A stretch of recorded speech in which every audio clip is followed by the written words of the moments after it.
ကျွန်တော်တို့အခုဒါဟွာပေါ့နော် Excel ရဲ့ဟွာပေါ့ range တဲမှာသူက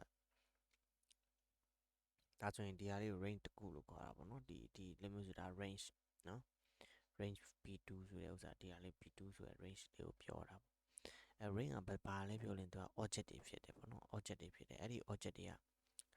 သူတွေကိုကိုစားပြုလဲဆိုလို့ရှိရင်ကျွန်တော်တို့ဒီ cell ကွက်တွေပေါ့နော်ဒီလို cell ကွက်ဆိုတာ cell တစ်ကွက်နှစ်ကွက်အဲ့ဒါ cell ကွက်ပေါ့နော် multiple cell ဆိုတာဒီလို cell ကွက်တွေအဲ့ဒီဟာတွေကိုကိုစားပြုတဲ့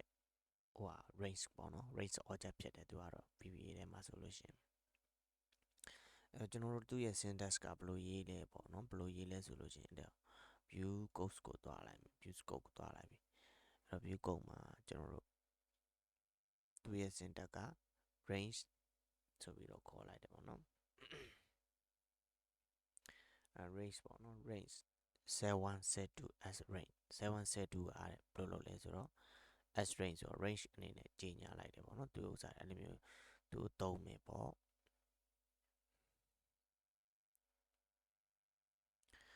range နေရာ object တွေကို reference လုပ်ဖို့အတွက်လည်းသူကသုံးတယ်ပြောမှဆိုလို့ရှိရင်ဒီ word ထဲမှာရှိတဲ့word ထဲမှာပေါ့ကျွန်တော်တို့ဟိုသုံးတဲ့ဟာတွေပေါ့သုံးတဲ့မှာ data တွေတခုခုထည့်လိုက်တယ်အဲ့ထည့်လိုက်တဲ့ data တွေကိုဟိုပြန်ပြီးတော့ refresh လုပ်ပြီးလို့ဆိုရင်အဲ့ range တွေကိုသုံးတယ်လေနော်သူသုံးတယ်အဲ့တော့ range ကိုဘယ်လိုဖမ်းလဲဆိုလို့ရှိရင်ကျွန်တော်တို့ကအခုဒီ Excel ကြီးတစ်ခုလုံးဖွင့်ထားတယ်ပေါ့နော် Excel ကြီးတစ်ခုလုံးဖွင့်ထားတယ်။မှာကျွန်တော်တို့ Excel ကိုစဖွင့်လိုက်တယ်မဖွင့်ခင်မှာ Excel ဆိုတဲ့ဥစ္စာကိုခေါ်ရတယ်ပေါ့နော်ဒီမှာ EACN Excel လို့ခေါ်ရင်သူက application ပေါ့နော်ဒါဆိုရင်ဒါ application နဲ့ကနေတွားလို့ရှိရင်ခုဒီဖွင့်လာတဲ့ book 1ဆိုတဲ့ workbook ကိုရောက်တယ် application ရဲ့ workbook ရဲ့ workbook ပြီးရင်ဒီမှာ worksheet ရောက်တယ်အဲ့ဒီ worksheet တွေကမှာ range ဆိုတဲ့ဥစ္စာကိုတွား၄ဆင့်ပေါ့နော်အဲကြတော့သူ့တော့သူ့ဘယ်လိုမျိုးဟိုအဆင့်၄ဆင့်ကိုဘယ်လိုဟိုလုပ်လဲဆိုရင်ပေါ့နော်ပြန်ခုနဒီဟိုမှာဒီမှာဒါတို့ဒီလိုဖမ်းတယ် application.workbook.worksheet.range အဲ့တော့အဲ့ဒီအဆင့်အတိုင်းသူကဟိုအကွက်တွေကိုဖမ်းရတယ်ပေါ့သူပြောချင်တဲ့ဟာအဲ့တော့ကျွန်တော်တို့ကဘဲကောင်ကို select ပေးမလဲဘဲကောင်ကို select ပေးမလဲပေါ့ select ပေးမလဲဆိုလို့ရှိရင်ကျွန်တော်တို့က application.workbook book 1ဟုတ်ပြီအဲ့တော့ကျွန်တော်တို့ဒီဟိုဟာလေးတစ်ခုကိုchocolate တစ်ခုကိုရေးတော့မယ်ပေါ့အဲ့တော့ကျွန်တော်ဒီဘက်မှာဒီနမဟိုပဲရေးလိုက်မယ်နော်ဒီဘတ်တွန်လေးကိုပဲနှိပ်လိုက်မယ်အဲ့ဘတ်တွန်ကိုနှိပ်ရင်ဘာလုပ်မလဲဘတ်တွန်ကို click လုပ်ရင်ဘာလုပ်မလဲဆိုတော့ ABBNICATN1 application Windows နဲ့ Space နှိပ်လိုက် suggestion ပေးတယ် application dot workbook ဆိုတာ S ပါတယ် workbook ကဘယ် workbook လဲဆိုလို့ရှိရင်ကျွန်တော်တို့ဖွင့်ထားတာ book 1 book book 1ဟုတ်တယ်နော်ကျွန်တော်ဖွင့်ထားတဲ့ဥစ္စာဒီမှာဒါ book 1ဆိုတဲ့ဟုတ်တယ်အဲ့ဒီ book 1အပြတ်တော့မော်ဂျူးထဲမှာအဲ့တော့ book 1က string ဖြစ်တဲ့အတွက်သူ့ကို double quote ထဲမှာရေးတယ် book 1.xmsn xmsn ထဲက dot worksheet work worksheet worksheet ကဘယ် worksheet လဲဆို sheet 1ပေါ့နော် SAED sheet 1 sheet 1နေရာမှာကျွန်တော်တို့ကဘာဝယ် ing range a1 ကို range a1 ကို select ပေးထားလိုက် range a1 နော် range a1 အဲ့တော့ကျွန်တော်ဒီဘတ်တွန်လေးကိုနှိပ်လိုက်တိုင်းမှာဒီမှာကျွန်တော်တို့ range က select ပေးထားတာဒီမှာနော် G14 ကိုပေးထားတယ်အဲ့တော့ G14 ကိုပြန်ဒီကောင်နှိပ်လိုက် A1 ကိုရွေးသွားမယ် and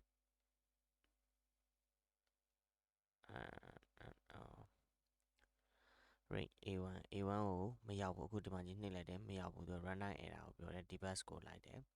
debug ဆိုတာ range a1 dot ac select ကတော့ဝေးနေ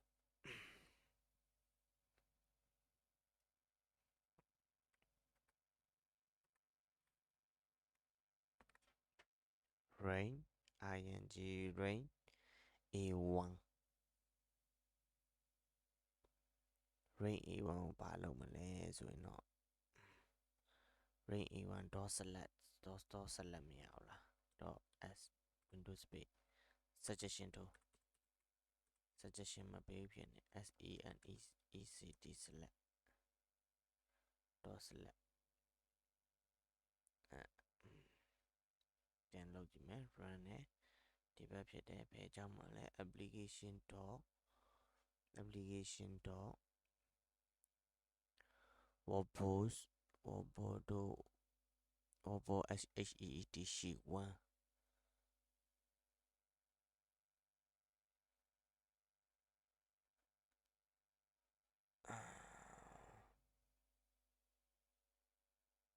application dot wobo 1 dot sh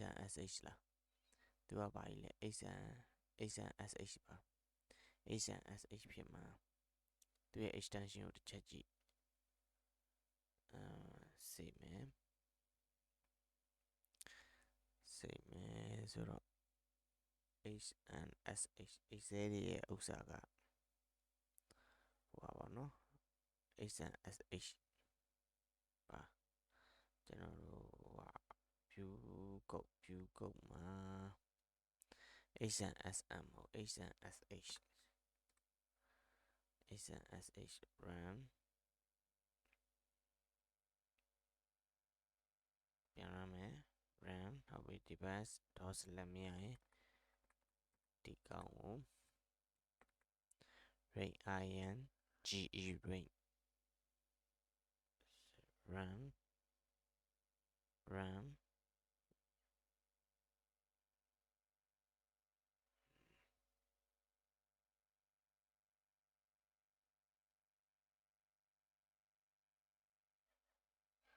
ကတော့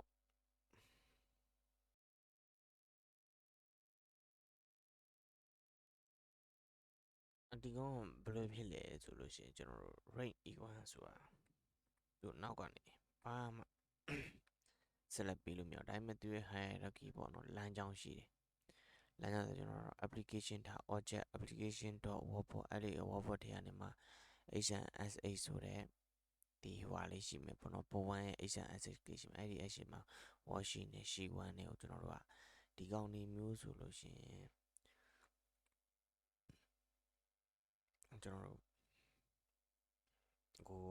ဒါ hierarchy ကိုပြောပြရတယ်လို့ပဲတွေ့လိုက်ပါတော့သူ့ကိုဘယ်လိုဖမ်းလဲဆိုလို့ရှိရင်ကျွန်တော်တို့ကဒီ wash she 1နဲ့ range a1 ပေါ့နော်အဲ့လိုမျိုးတိုက်ရိုက်လမ်းခေါ်ရင်လည်းရတယ်နောက်ဆုံးအတူဆုံးက range a1 dot slash လို့ပေးလိုက်တယ်ဒီဘတ်တုံးလေးကိုနှိပ်တဲ့အချိန်မှာအဲ့ဒါလေးကိုနှိပ်တဲ့အချိန်မှာဆိုရင်ကျွန်တော်ဒီမှာ select ပေးတာဒီကောင်နှိပ်တယ် a1 ကိုသွားတယ်ပေါ့နော် a1 ကိုသွားတယ်အဲ့ချိန်မှာဘယ်လိုဖြစ်လဲဆိုမဟုတ်ကျွန်တော်တို့ကတစ်ရိုးလုံးကို select ပေးချင်တာဆိုဘယ်လိုလုပ်လဲတစ်ရိုးလုံးကိုပေးတဲ့နေရာကြတော့တစ်ရိုးလုံးကိုကြတော့ဘယ်လိုပေးလဲဆိုတော့ range နော် range ပဲအဲ့တော့ rows ဖြစ်တဲ့အတွက်သူက 1:1 ပေါ့နော် 1:1 ကိုပေးတယ် 1:1 ဆိုလို့ရှိရင်ဒါတစ်ရိုးလုံးကို select ပေးတာဒါ row 1ကို select ပေးတာပေါ့နော်row 1ကို select ပေးတာဖြစ်တယ်နောက်တစ်ခုကကြတော့ဒါ row 1ကို select ပေးတာနောက်ခုနကဒါတစ်ခွက်တဲ့ ing range ထဲမှာကျွန်တော်တို့ကဒီ a1 ပေါ့နော် a1 တွေကို dot select senect select ပေးတယ်ဒါ a1 ကို select ပေးတယ် row တစ်ခုလုံးကို select ပေးတယ်နောက်တစ်ခုကကြတော့ column တစ်ခုတည်းကျွန်တော်က row ကြတော့ဘာလို့ 1:1 လို့ပေးရလဲဆိုလို့ရှိရင်ဒီ row တွေကဒီမှာ1ရှိရယ်2ရှိရယ်လीနော် 1:6 ဆိုရင်ရောဟုတ်တယ်မလား 1:6 ဆိုလို့ရှိရင်ကျွန်တော်တို့က 1:1 မလို့သူကဟောဖြစ်တာလीအဲ့တော့60 select ပေးကြည့်ဒီပတ်ဖြစ်သွားပြီrange a1 dot select range ကိုခဏဟိုcomment ပေးလိုက်မယ်နော်ဟုတ်ပြီကျွန်တော်တို့ကဒီမှာ range 1 is to 6 select ပေးလိုက်တယ်အဲ့ဒါလားနေတယ်1 is to select ပေးတယ်ဟောနော်မာဒီပဲ select ပေးခြင်းနဲ့ဆိုရင်လည်းအဲ့လိုပဲသုံးတယ်ပေါ့နော်မာဒီပဲ select ကြတော့ဘယ်လိုလဲဆိုလို့ရှိရင်1 is to 1ပေါ့1 is to 6ပြီးရင်ကော်မာလေးတစ်ချက်ခံကြည့်နော်ဟောပါ h is to 9ပေါ့နောက်တစ်ချောင်းနဲ့တွဲပြီးပေးတယ်ပေါ့အဲ့တော့ဒီမှာအဲ့ဒီလား8 is to 9ဆိုအဲ့လိုမျိုးနှစ်ခုမာဒီပဲ selection လုပ်သွားတာပေါ့နော်အဲ့တော့မာဒီပဲ selection မှာဟိုနောက်တစ်ခုကျတော့ column နေဆိုရင်ရောဘယ်လိုပေးလဲ column နေကြတော့သူက A နဲ့ ABCD နဲ့တွားတာပေါ့ ing range A is to A ပေါ့ကျွန်တော်တို့က A is to A A ကိုဘာလုပ်လဲဆို select ပေးမှာဆို select SCNECT NECT select ပေါ့အဲ့လိုပဲ multiple ပေးခြင်းနဲ့ဆိုလို့ရှိရင်လည်းဒါ range A1 ကို select ပေးလိုက်တယ်အဲ့တော့ multiple ပေးခြင်းနဲ့ဆိုလို့ရှိရင်ရော multiple နှစ်ခုပေးခြင်းနဲ့ဆိုရင် comma လေးခံလိုက်တယ်ပေါ့နော်C is to C ဖြစ်မယ် run လိုက်တယ် run ချမယ် C is to C နှစ်ခုပေးသွားတယ်နော်အဲ့တော့ကျွန်တော်တို့ကအဲ့ဒါတော့ဒီ column တွေကိုနှစ်ခုပေးတာပေါ့ continuous cell တွေဆိုရင်ရောဘယ်လိုပေးမလဲ continuous cell တွေဆိုလို့ရှိရင်တော့ကျွန်တော်တို့ကဒီဟိုပါပေါ့ ing range နဲ့ပဲပေးမှာပဲလေ range ဆိုတော့ကျွန်တော်တို့ range A1 ကနေ range A1 ကနေ C5 T ကိုကျွန်တော်တို့က select ပေးမယ် dot SCNECT select SE select A1 ကနေ C5 ဆိုတော့ဒီမှာ C5 အဲ့လိုမျိုး select ပေးတယ်ပေါ့နော် A1 နဲ့ C5 ဒီ select ပေးတယ်နောက်တစ်ခုနှစ်ကွက်ပေးခြင်းနဲ့ဆိုလို့ရှိရင်လည်းကျွန်တော်တို့က comma လေးခံပြီးတော့ဒါ comma လေးခံပြီးတော့ဟောပေါ့ဟို BCD E1 ကနေ E1 is to E1 ကနေ ABCD EFG G 10အထိကိုပေးလိုက်မယ်ပေါ့နော်အဲ့ဒါမှဒီပဲနှစ်ခု select ကိုပေးတာ E1 ကနေ G 10အဲ့လိုမျိုးနှစ်ခုပေးလိုက်တဲ့ဆိုမှလည်းအဲ့ဒါကိုသုံးတယ်ပေါ့အဲ့တော့ဒီသူ့ရဲ့ဥစ္စာလေးဆိုဒီလောက်ဆိုလို့ရှိရင်ဒါဘယ်လိုဖမ်းလဲဆိုတာလေးတော့သဘောပေါက်သွားလောက်ပြီပေါ့နော်ကျွန်တော်တို့ကအခုဒီထဲမှာရှိတဲ့တန်ဖိုးပေါ့ A1 ထဲမှာပါရှိလဲဆိုတော့ min stray ဆိုတာရှိမယ်အဲဆိုမြင်ရှိတဲ့ A1 ထဲမှာကျွန်တော်အဲ့ဒီ A1 တန်ဖိုးထုတ်ပြခြင်းနဲ့ဘယ်မှာထုတ်ပြမလဲဆိုတော့ MSG ပေါက်မှာထုတ်ပြမယ်ပေါ့နော် MSG Windows Space name MSG ပေါက်မှာ room ဆိုတာပါလဲဆိုတော့ name အနေနဲ့ name rooms က name ဘတ်တုံးက BB okay BB okay only ပဲ okay only ပေးမယ် title က name ပြီးရင်နောက်ကရှိလင်းထဲမရှိလင်းမထဲနဲ့ဆိုတော့ဒီနံပါတ်ဒီနေ့ကအနေနဲ့ဒီနံပါတ် browse မှာပါလဲဆိုတော့ range ing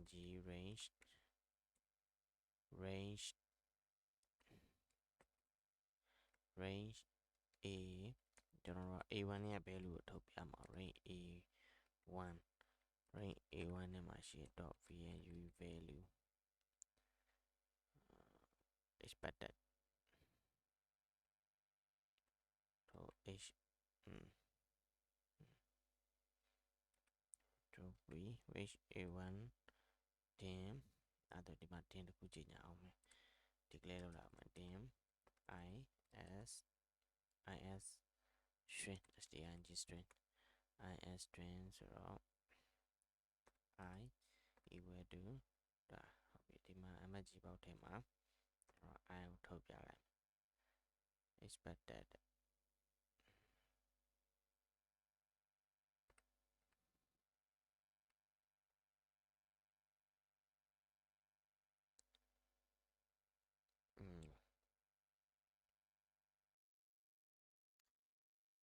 expected value ဆိုတော့ခုနကဒီညီမချင်းလေးလိုတယ်ပေါ့နော်ညီမချင်းလိုရတဲ့အချိန်မှာကျွန်တော် mg ပေါက် I VVOK only name ပေးလိုက်တယ်တိုက်တဲ့က name item က VV range A1 ထဲမှာရှိတဲ့ item ကိုလမ်းယူလိုက်တယ်ပေါ့နော်အဲ့ပြီးကျွန်တော် A ထဲကိုထည့်လိုက်တယ်အဲ့ဒီအချိန်မှာကျွန်တော် VVOK only ဆိုတော့ true false ပြန်မှာပေါ့နော်01ပြန်နေမယ်01ပြန်တော့တန်မိုးရှိတယ်ဆိုလို့ OK ပေးလိုက်တယ်ဆိုရင်သူကတန်မိုးတစ်ခုထွက်လာတဲ့အချိန်မှာနောက်တစ်ခု mg box A ဆိုပြီးတော့ထုတ်ပြလိုက်တယ်ပေါ့နော်ကျွန်တော်အဲ့ဒါကိုပြမယ်ဒါဆိုမတွေ့ထည့်ထားတယ်ပေါ့နော် array A1 မှာကျွန်တော် run လိုက်တယ်ဆိုမတွေ့ရှိတယ်ဟုတ်ပြီဒီကောင်ပေးလိုက်တယ် run ဟုတ်ပြီ run လိုက်တယ်ဆိုမတွေ့ရှိတယ် OK ပေးတယ် OK အဲ့ဒီကောင်ကိုဖြတ်ကြည့်မယ် run လိုက်တယ်ဘာမှမရှိဘူး OK ပေးတယ် run ပေးတယ်ဟုတ်ပြီအဲ့လိုပေါ့နော်သူ့ရဲ့ဟိုပေါ့ code တွေကိုလှမ်းပြီးတော့ယူလို့ဟိုတန်ဖိုးတွေကိုပြန်ထုတ်ပြတာပေါ့နော်အဲ့တော့ပြန်ထုတ်ပြတဲ့အချိန်မှာဒီ range ကဥစ္စာကဘာလဲဆိုလို့ရှိရင်နောက်ထပ်တနည်းဖမ်းလို့ရတဲ့အရှိတယ်သူ10ဆိုတဲ့ဥစ္စာရှိတယ်10ဆိုတဲ့ဟာနဲ့သူတုံးတယ်ပေါ့နော်အဲ့ဒီ10တွေကမဆိုလို့ရှိရင်10က row နဲ့ column နဲ့သွားတယ်ပေါ့ဒီကောင်နဲ့ကျွန်တော်ဟိုပေးလိုက်တော့မယ် comment ပေးလိုက်တော့မယ်နောက်တနည်းဘယ်လိုဖမ်းလို့ရသေးလဲဆိုတော့10ဆိုပြီးတော့ဖမ်းလို့ရပါတယ်CENNS Windows Space နေလိုက် Windows Space နေ Windows Space dot ပြီးရင် Windows Space နေလိုက်တယ် 0.IDN item လေးတွေပေါ်လာမယ်အဲ့ဒီ item အရှိကဥစ္စာ row index နောက်က column index ပေါ့နော်1 1ဟိုဘာလို့မှလဲတော့တောက်ခံပြီး select လုပ်ကြည့်လိုက် select ပေးလားဆိုတော့မပေးဘူးတော့ဘာမှမရှိဘူးအဲ့တော့သူ့ဘာလုပ်လို့ရလဲဆိုလို့ရှိရင်ကျွန်တော်တို့က offset ရိုက်ပြီးတော့ select ပေးလို့ရတယ်ပေါ့နော်ဒီ z.item 1.1 ဆိုတဲ့ဟာနေပြီးတော့သူ select offset ရိုက်ပြီးတော့ offset ဆိုတာဘယ်လိုလဲဆိုတော့ plan ပွားလိုက်တာပေါ့ဘယ်လိုပွားလဲဆိုရင်ကျွန်တော်ပြမယ်နော်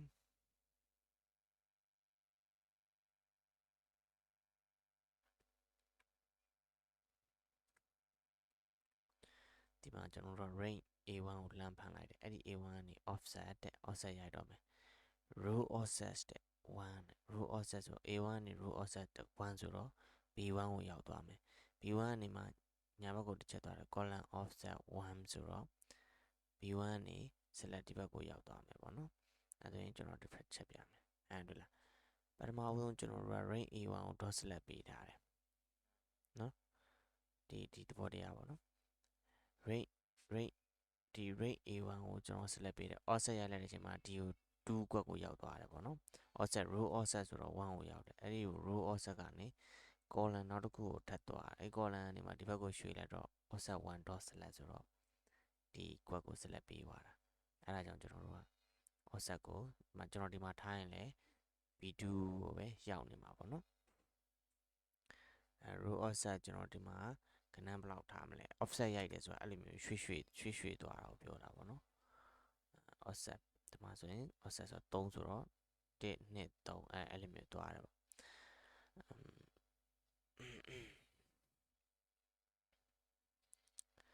အဲ့တော့